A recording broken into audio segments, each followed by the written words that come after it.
Добро пожаловать в мой канал. Politique. Fin janvier 2016, le jeune ministre de l'économie Emmanuel Macron s'était offert un sprint de 24 heures au Forum économique mondial de Davos pour, entre deux rendez-vous avec les champions de l'économie numérique, vanter les mérites de la marque France et égratigner le dogme des 35 heures. En 2017, présidentielle oblige, le candidat avait préféré sauter cette étape incontournable du Gotha des multinationales. Un an plus tard, ce n'est plus un sprint mais un marathon que court le président Macron pour tenter de refaire de la France une place attractive aux yeux des investisseurs. Quitte à se faire le porte-parole d'une mondialisation potentiellement heureuse honnie par ses adversaires politiques. Le chef de l'État n'a pas attendu le rendez-vous suisse de Davos pour incarner cette ligne. Armé de son slogan international France is back, Emmanuel Macron a porté partout de Washington à Pékin la bonne parole du retour de la France en courtisant à chaque fois chefs d'entreprise, investisseurs privés et publics dans l'espoir qu'il relance une économie française encore convalescente. Une diplomatie économique mise un temps au service du climat lorsque la France a accueilli à Paris le One Planet Summit censé mobiliser le monde de la finance contre le réchauffement de la planète.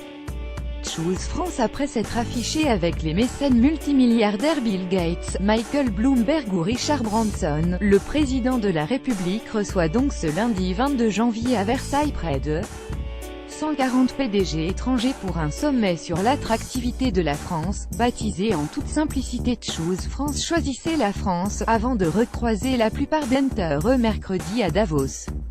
Accueillir, après Vladimir Poutine, dans le château de Louis XIV les patrons de Bosch, Rolls-Royce, Alibaba ou des banques comme Goldman Sachs ou JP Morgan dont les noms demeurent, à tort ou à raison, associés à la crise financière, voilà qui ne devrait pas aider l'hôte de l'Élysée à se débarrasser de sa caricature de président des riches. Mais là encore, le chef de l'État assume, à condition que les Français voient les retombées de cette entreprise de séduction.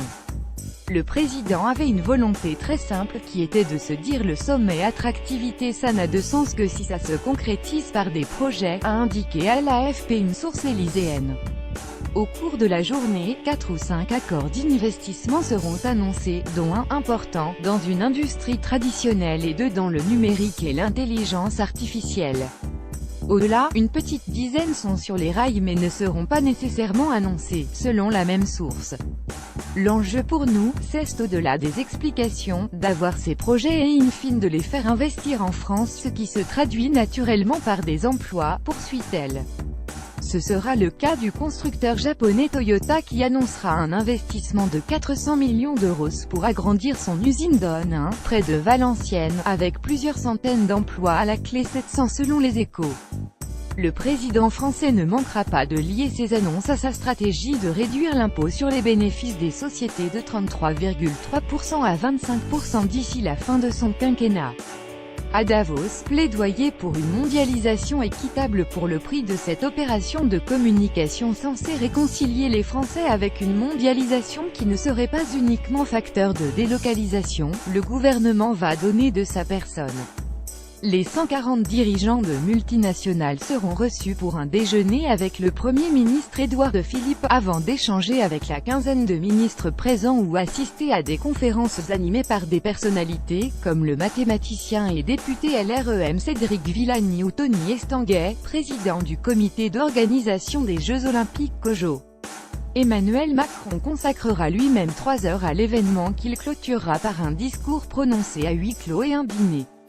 Le surlendemain, Emmanuel Macron devrait tenir un discours autrement plus politique où il parlera le même jour que la chancelière Angela Merkel et 2 jours avant Donald Trump, attendu vendredi. À moins que le shutdown ne complique l'agenda de l'imprévisible président américain. Priorité d'Emmanuel Macron: proposer sa vision internationale pour le monde de demain reposant sur 3 axes: l'accroissement des inégalités, la lutte contre le dérèglement climatique et la gouvernance mondiale face à la montée des nationalismes. L'occasion de pointer le danger que fait courir une mondialisation centrée sur les intérêts financiers qui laisserait de côté les plus fragiles. Lire aussi: Macron et Merkel se mettent en scène à l'Élysée pour le renouveau du traité de l'Élysée quand les discours de Macron et Philippe fondés.